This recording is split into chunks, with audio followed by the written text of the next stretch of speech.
Hey guys, this is Benny Ricciardi with rotocurve.com, and I'm here with our Benny's Bat section for today, Wednesday, July 29th. We're going to be looking at the late slate tonight, the games that are starting at 7 o'clock Eastern time. So if you play in the early slate today, you could always go over to the forums over at RotoCurve. Myself, Josh, and Mike Rathburn will be around in the forums and also in the chat if you have any questions about the early locks if you catch this video early. But for tonight, what we like to do here in the Benny's Bat section is go through each pitcher and figure out what their weaknesses are, and then look at the hitters on the other team and try to figure out which guy's profile to do the best against that pitcher's weaknesses today. The first guy we're going to talk about is Jerome Williams for the Phillies. He basically is weak to both sides of the plate. Right-handed bats are hitting .339 against him with 14 home runs and 44 innings pitched, and left-handed bats are hitting .306 against him with only 2 home runs and 31 innings pitched. So you really want to look at the right-handed bats here, but the left-handed bats aren't in a bad spot either. When you have a guy who's bad to both sides of the plate, that's usually somebody that you want to look to stack against, because that's usually a guy that's going to give up a lot of runs today. Two guys who really stand out for me on that Toronto team, Jose Bautista has a .376 WOBA with a .287 ISO number. So he's been hitting right-handed pitching pretty well, and he's been doing it for both average and power. So he's somebody that I definitely think you want to look at today.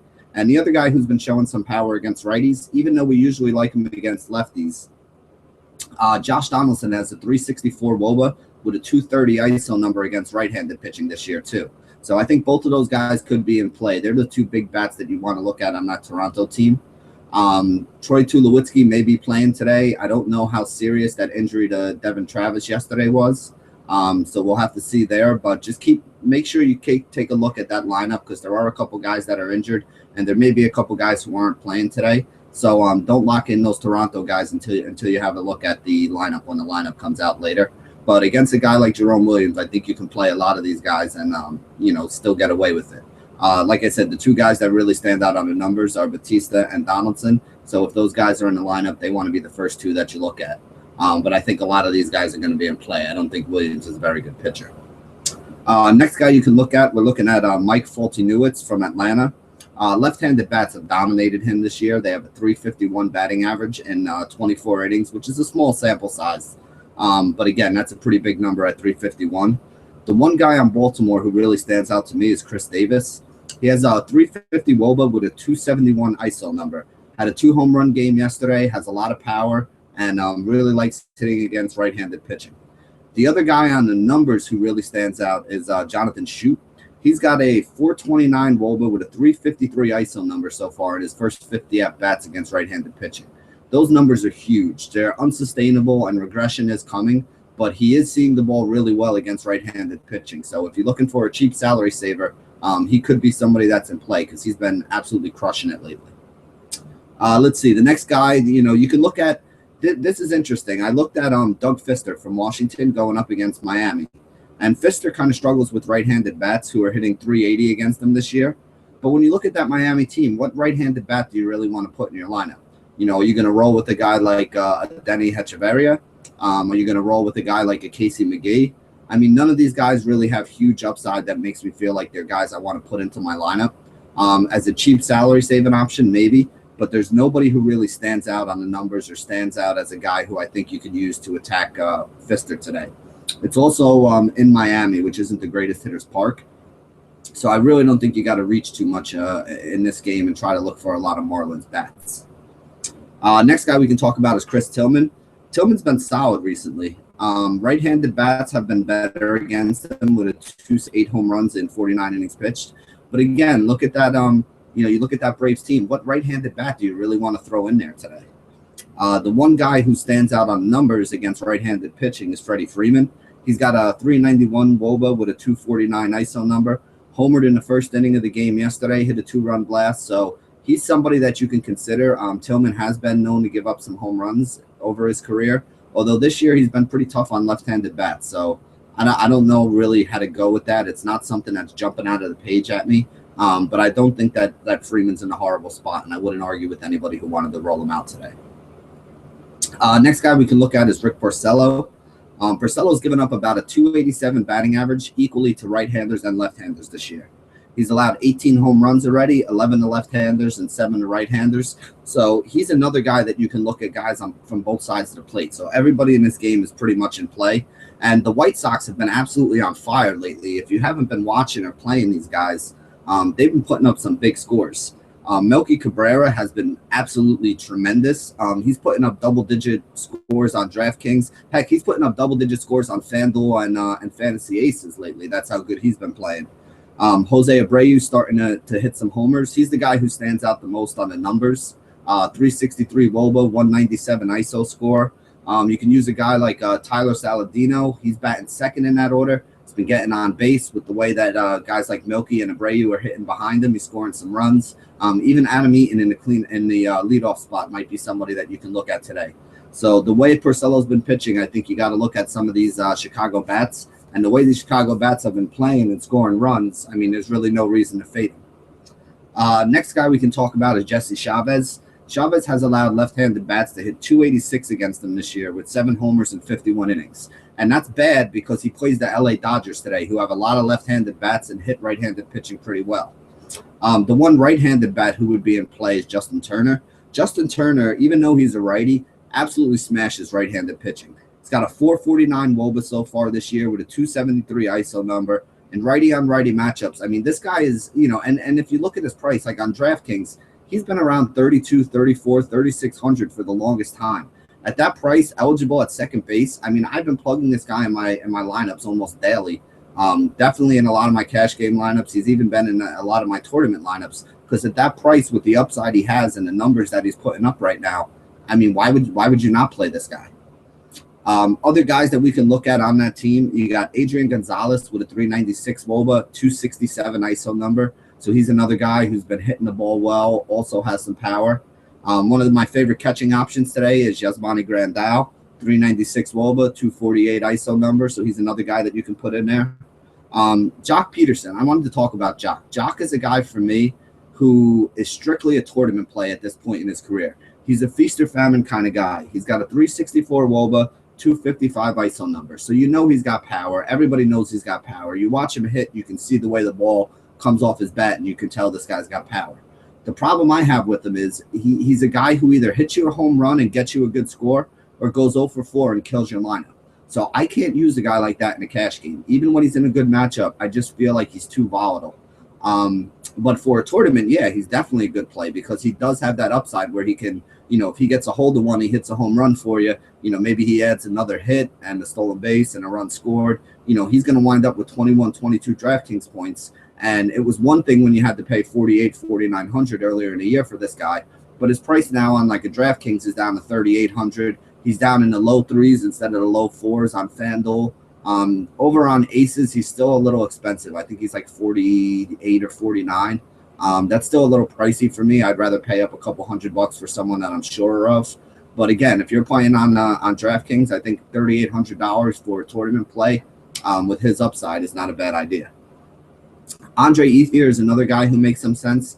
He's a lot cheaper, and to me, he's a little more consistent. He doesn't have the upside. He's not going to hit as many home runs as Jock does. He's probably not as likely to get you a 20-point game, but he's also not as likely to get you a 0. He has a 364 WOBA as well. His ISO number is only 191. So it's not that he's devoid of power. He just, Jock has a lot of power. He's a big upside kind of play. But that's the difference between those two guys. That and the fact that Jock's going to be leading off, and Ethier is probably going to be batting in the 5 or 6 hole in that lineup. One thing I do want to say is if you're using Jock, I think DraftKings is the place to use him because if he does go 0 for 4, you're not really losing any points for it. I really have a problem using him on FanDuel because if he does have an 0 for 4 game and doesn't hit that home run, he gets you a -1, which is killer to your rosters. So moving on, the next game we can talk about, we have Anthony DeSclafani, who's basically allowed a 260 batting average to right-handers and left-handers this year, but left-handers have hit him for a lot more power. Let's see, on that St. Louis team, there's 3 guys that stand out on the numbers. Randall Gerchuk's numbers, even though it's righty on righty, he's got a 379 WOBA with a 289 ISO against right-handed pitching this year. So those are like pretty much elite kind of numbers. That's almost superstar level caliber numbers.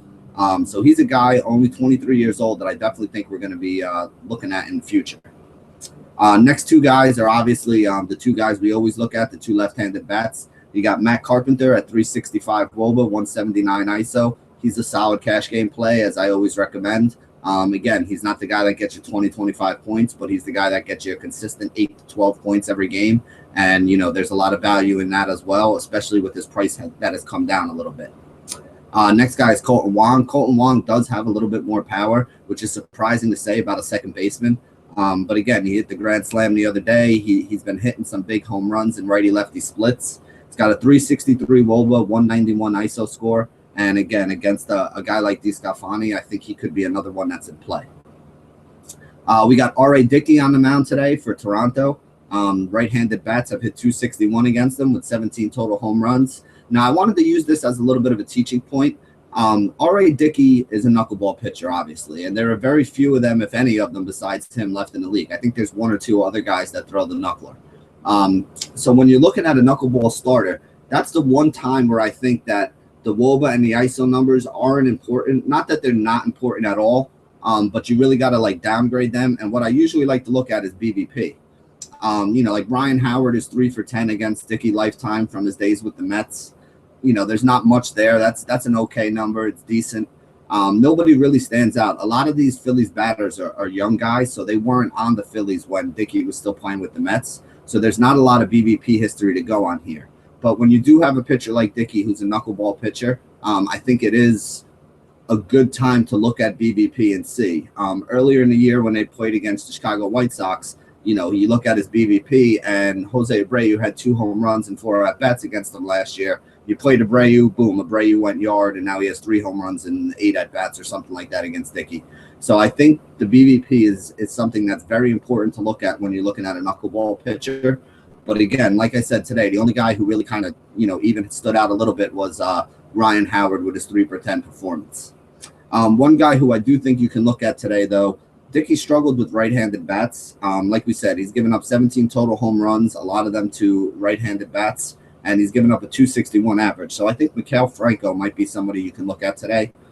He's got a 356 WOBA, 202 ISO number. Definitely somebody who has some power, and if he can square up one of those pitches that doesn't dance from Dickey, he could get you the home run today. The other guy I think you can look at is Cesar Hernandez, and the reason I say that is, Dickey throwing a knuckleball, he hasn't been as easy to steal on as you would expect him to be, being a knuckleball pitcher, but you can still steal bases against him. And if Cesar gets on base, you got to figure that he's going to be going. His price has come up a little bit on DraftKings. I guess they had, heard us saying this guy's been way too cheap. So his price has come up, but he's still pretty cheap. I mean, like I said, one of the, next to a home run, if you have a guy who can hit a single, steal a base, and score a run, that's probably one of the better, scoring options from one at bat that you can get. And Cesar Hernandez has proven time and time again that he has that ability.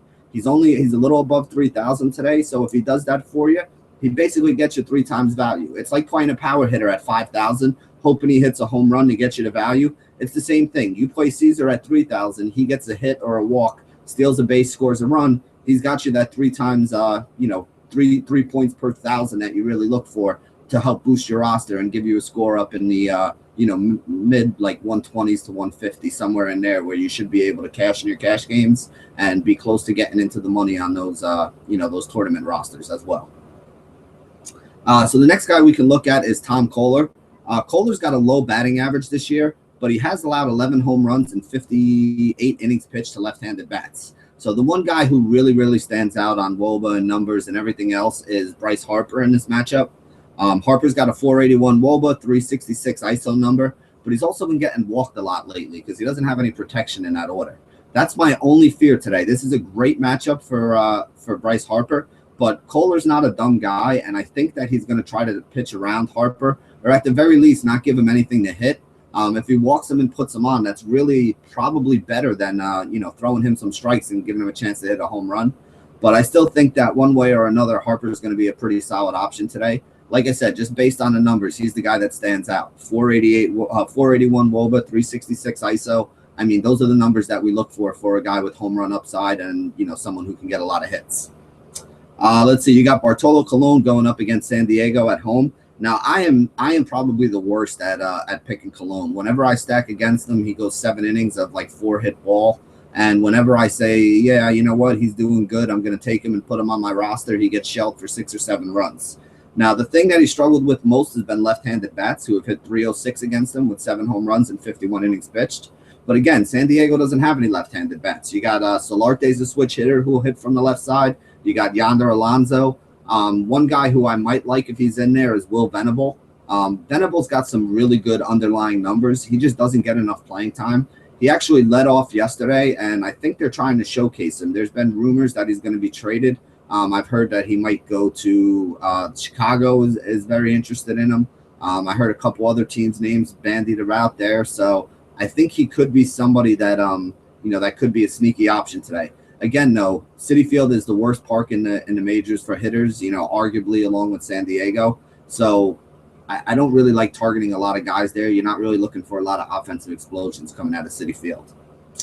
Next guy we can talk about is Colby Lewis.